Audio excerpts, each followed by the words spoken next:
है नमस्कार। देखिए, ये होना ही था क्योंकि दिख रहा था काफी दिनों से जिस तरीके से यूएस और उसके एलाइज और नेटो यूक्रेन को वेपन सिस्टम दे रहे थे, एडवांस्ड वेपन सिस्टम दे रहे थे। So what do you expect?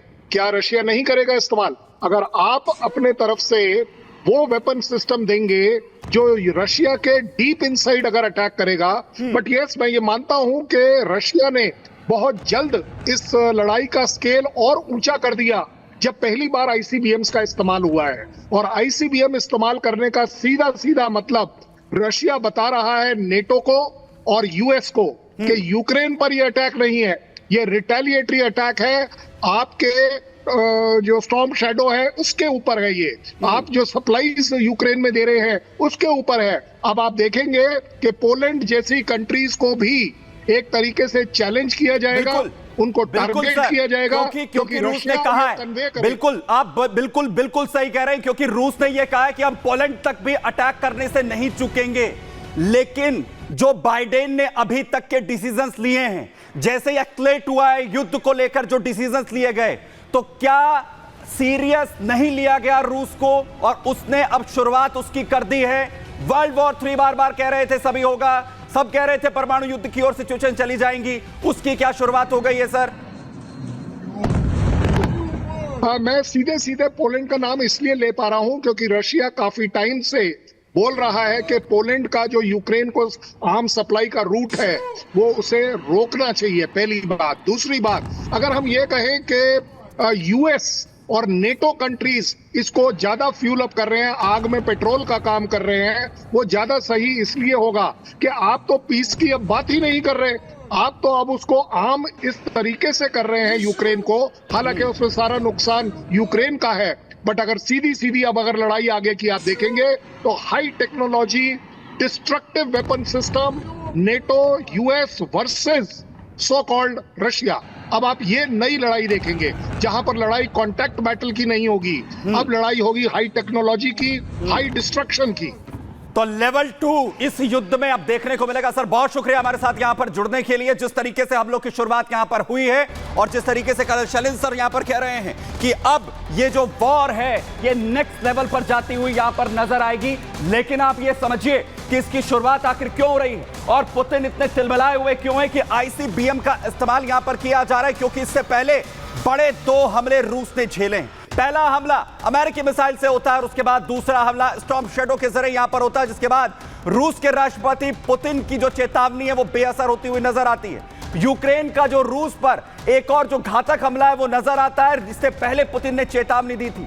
रूस पर ब्रिटेन की दरअसल स्टॉर्म शैडो मिसाइल जिसका इस्तेमाल यूक्रेन कर देता है। रूस पर खतरनाक स्टॉर्म शैडो क्रूज मिसाइल जो है वो यूक्रेन की तरफ से दागी गई, जिस पर पलटवार अब पुतिन करते हुए नजर आ रहे हैं। और ये पहली बार है रूस पर लंबी दूरी की जो मिसाइलें हैं वो दागी जा रही हैं, स्टॉर्म शैडो का इस्तेमाल हो रहा है। क्रुक्स जो शहर है के मेरिनो गांव स्टॉर्म शैडो जहां पर उसके टुकड़े भी बरामद किए गए हैं, टारगेट से किया गया था। यहां पहले अमेरिकी और अब ब्रिटिश मिसाइल का इस्तेमाल, जिसने पूरी तरह से रूस को यहां पर झंझोड़ दिया है, पुतिन को गुस्से में लाकर रख दिया है।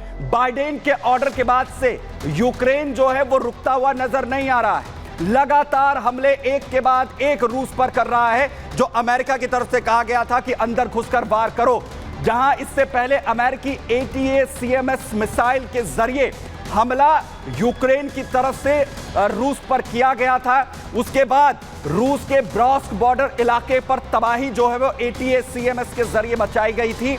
और वहीं अब आगे बढ़ते हुए ATACMS मिसाइल जो यूएस की तरफ से यूक्रेन को सप्लाई की जाती है, उसके बाद स्टॉर्म शैडो का इस्तेमाल यहां पर किया गया है। और अब रूस की तरफ से यह खतरनाक हमले की शुरुआत यहां पर कर दी गई है और यह कहा जा रहा है कि अब रूस जो है वो और भी खतरनाक हमले यहां पर करेगा। और 2 तस्वीरें मैं आपको यहां पर दिखा रहा हूं, जहां पहले यूक्रेन की तरफ से ATACMS जो अमेरिकी मिसाइल है उसका इस्तेमाल किया गया था, और उसके बाद ब्रिटेन की जो मिसाइल है उसका इस्तेमाल यहां पर करता हुआ यूक्रेन नजर आया। और इसका पलटवार, इसका जवाब जो है वो रूस की तरफ से यहां पर जो है वो दिया गया है, जहां पर हमला यहां पर पूरी तरह से घातक आईसीबीएम के जरिए यहां किया गया। और मैं आपको वो तस्वीर जिसके जरिए स्टॉर्म शैडो वो मिसाइल जो रूस पर दागी गई, जिसके बाद ये हमले की शुरुआत यहां पर ये भी दिखा रहा हूं। देखिए तबाही पूरी तरह से रूस को टारगेट कर बचाने की कोशिश यहां पर की गई।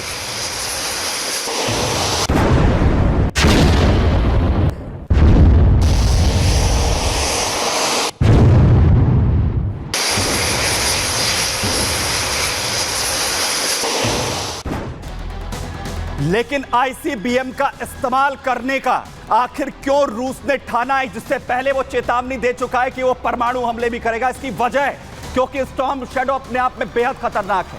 फ्रांस और ब्रिटेन में बनी है ये क्रूज खतरनाक मिसाइल, लंबी दूरी की यह हवा से लॉन्च की जाने वाली मिसाइल है, जिसे टारगेट जो है अपने दुश्मनों पर किया जा सकता है। स्टॉर्म शैडो मिसाइल का जो वजन है वो तकरीबन 1300 किलोग्राम का है। भारी भरकम वजन वाली खतरनाक मिसाइल है। 16.9 फीट, तकरीबन 17 फीट लंबी जो है ये मिसाइल, और इसकी चौड़ाई की अगर बात करें तो 25 इंच 19 इंच तक की इसकी जो है लंबी चौड़ी भारी भरकम मिसाइल है, जो दुश्मनों पर बड़े वार करती है। कई स्टेज वाला तकरीबन 450 किलो वाला वॉर हेड लेकर ये कैरी करती है, जिसके बाद अपने दुश्मनों पर गरजती है। स्टॉर्म शैडो मिसाइल की जो रेंज है वो तकरीबन 550 किलोमीटर तक की है। 550 किलोमीटर तक ये दुश्मनों पर कहर बनकर टूटती है। एक सेकंड में 323 मीटर की दूरी ये तय कर सकती है, अपने दुश्मनों को नेस्तनाबूद कर सकती है। यानी 1200 किलोमीटर प्रति घंटे की रफ्तार से ये गरजती है, जो पूरी तरह रूस पर गिरती हुई नजर आती है, तबाही वहां पर मचाती है। कई तरह के जो फाइटर जेट्स हैं उसके जरिए इसे दागा जा सकता है सटीकता के साथ, और लॉन्च होने पर टारगेट की तरफ ये बहुत साइलेंटली बढ़ती है।